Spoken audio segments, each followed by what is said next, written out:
It's time for Six Figure Trucking, period number 16. Let's take a look at my compensation as a W-2 company driver.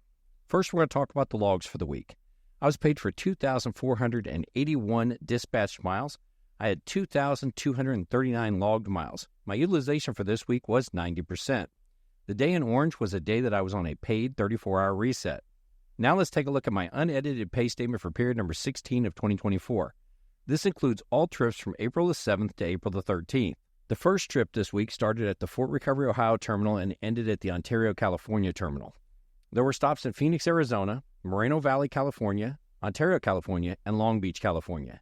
It paid $1,679 for 2,243 miles. The second trip this week started at the Ontario, California terminal and ended at the Fort Recovery, Ohio terminal. There were several stops in California, including Santa Ana, Long Beach, Menifee, Ontario, and Gardena. It paid $494 for 238 miles. Detention paid $195. Empty miles paid $124. Securement paid $28. Hazmat miles paid $88. Loaded miles paid $1,499.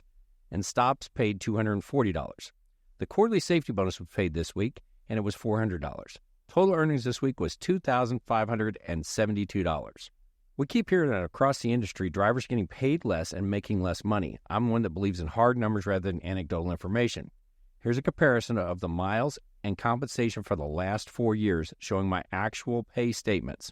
Looking at the compensation through the 16th week of each year, this year was the second highest of the four, only slightly below last year in both miles and pay.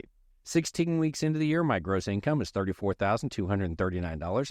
And I've driven 43,886 miles.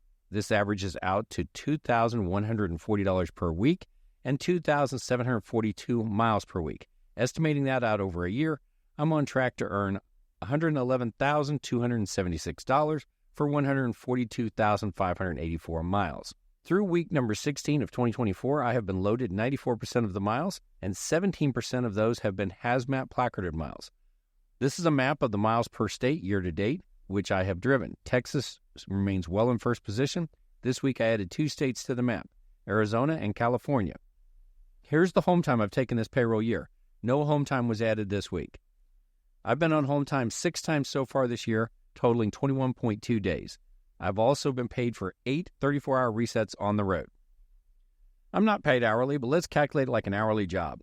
For the week, my gross pay was $2,572 for 55 hours of work. If we break that down to a typical hourly job, it would be 40 regular hours and 15 hours of overtime, resulting in an effective pay rate of $40.81 per hour. Straight hourly pay would be $46.47 per hour.